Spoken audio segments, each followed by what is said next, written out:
लाख की चूड़ियाँ। सारे गांव में बदलू मुझे सबसे अच्छा आदमी लगता था, क्योंकि वह मुझे सुंदर सुंदर लाख की गोलियां बनाकर देता था। मुझे अपने मामा के गांव जाने का सबसे बड़ा चाव यही था कि जब मैं वहां से लौटता था तो मेरे पास ढेर सारी गोलियां होती, रंग बिरंगी गोलियां जो किसी भी बच्चे का मन मोह ले।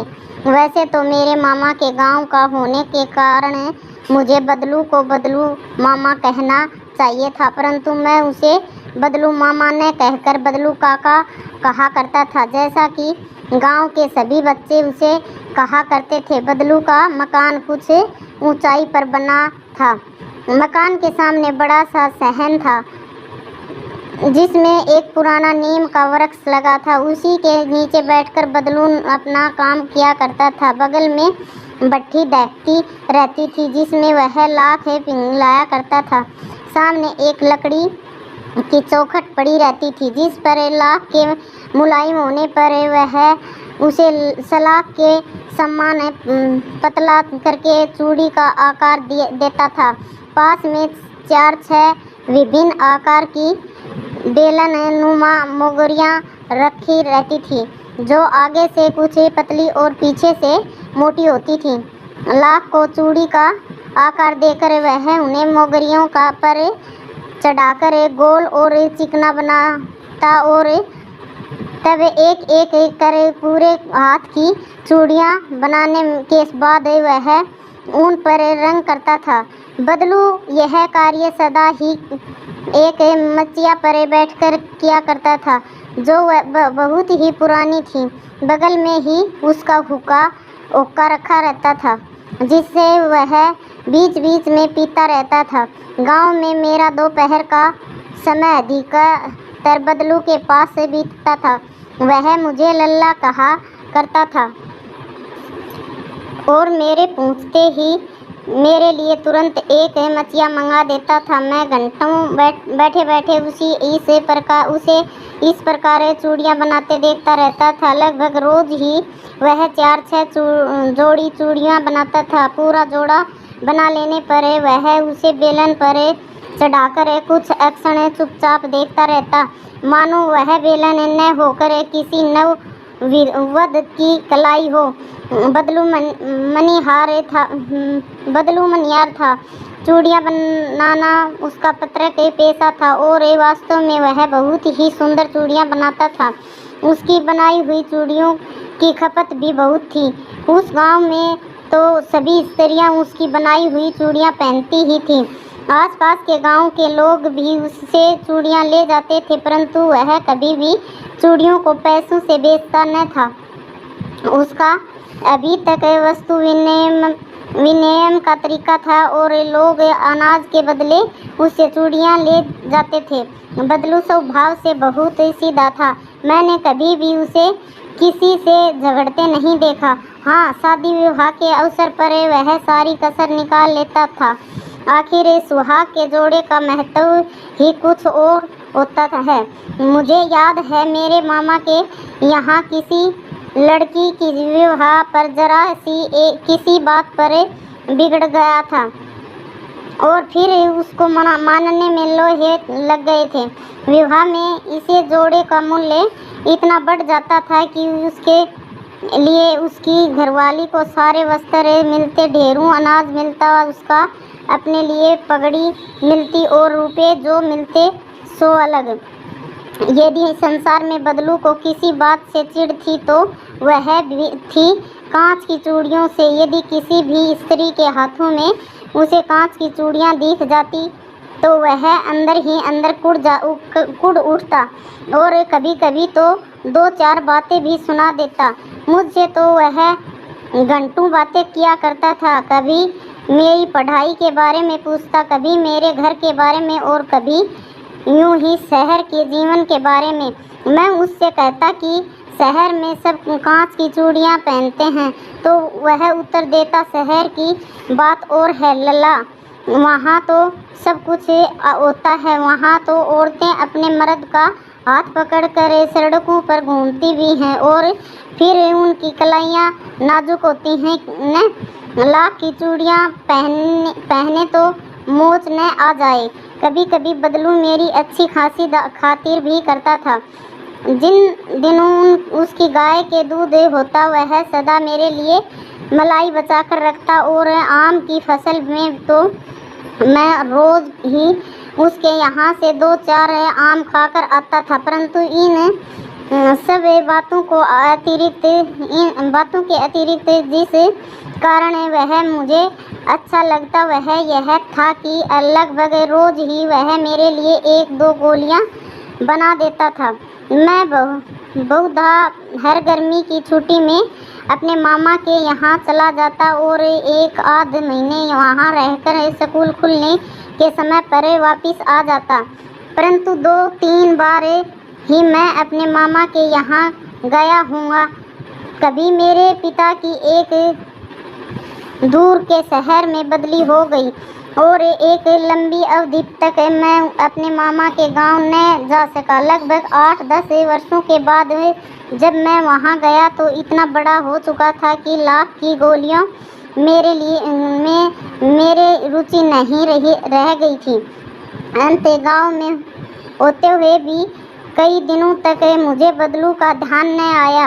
इस बीच मैंने देखा कि गांव में लगभग सभी स्त्रियां कांच की ही चूड़ियां पहनी हैं। वरीले ही हाथों में मैंने लाख की चूड़ियां देखी हुई। तब एक दिन सहसा मुझे बदलू का ध्यान हो आया। बात यह हुई कि बरसात में मेरे मामा की छोटी लड़की आंगन में फिसल कर गिर पड़ी और उसकी हाथ की कांच की चूड़ी टूटकर उसकी कलाई में घुस गई और उसकी कलाई में खून बहने लगा। मेरे मामा उस समय घर पर न थे। मुझे ही उसकी महरम पट्टी करनी पड़ी।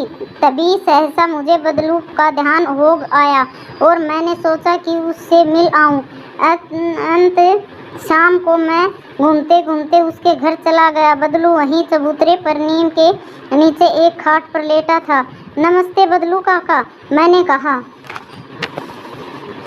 नमस्ते भैया।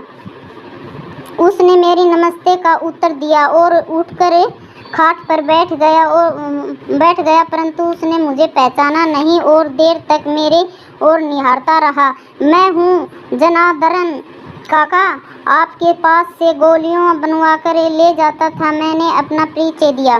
बदलू फिर भी चुप रहा, मानो वह अपनी स्मृति पटल पर अतीत के चित्र उतार रहा हो और फिर वह एकदम बोल पड़ा, आओ आओ लल्ला बैठो, बहुत दिन बाद गांव आए। हाँ, इधर आना नहीं हो सका काका, मैंने बैठते हुए उत्तर दिया।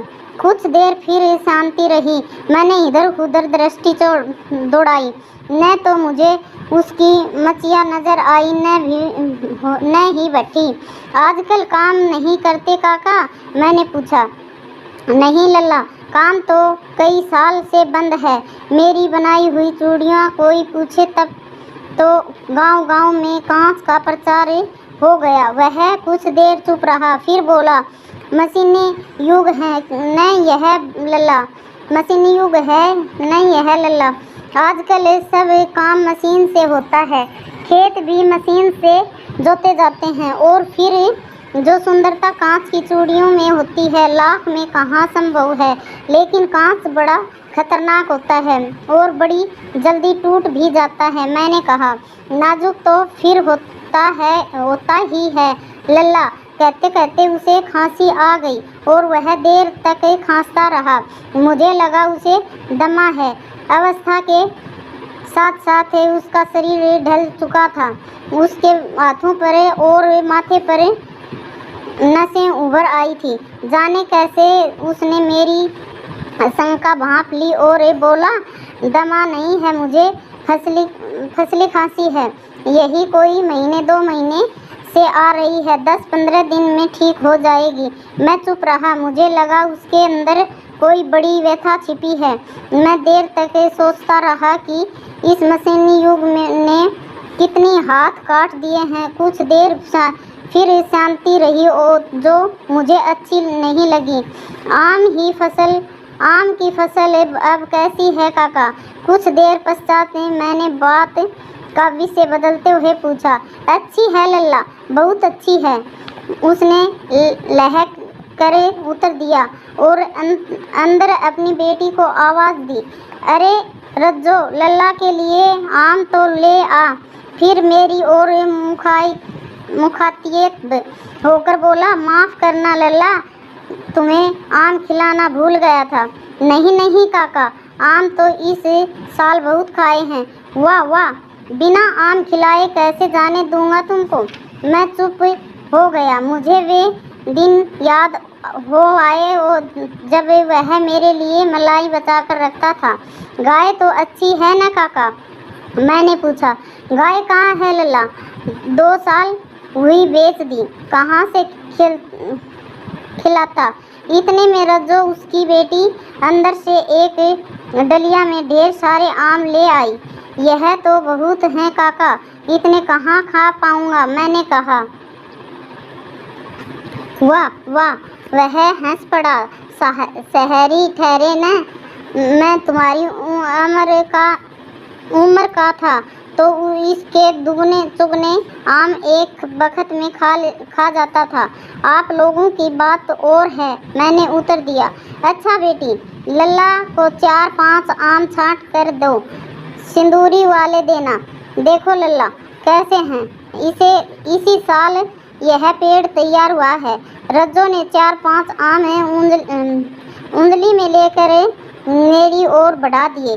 आम लेने के लिए मैंने हाथ बढ़ाया तो मेरी निगाह एक क्षण के लिए उसके हाथों पर ठिठक गई।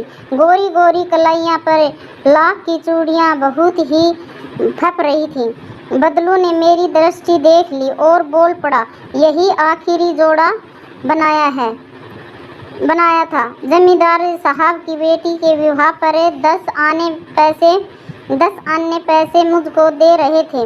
मैंने जोड़ा नहीं दिया, कहा शहर से ले आओ। मैंने आम ले लिए और खाकर थोड़ी देर पश्चात चला आया।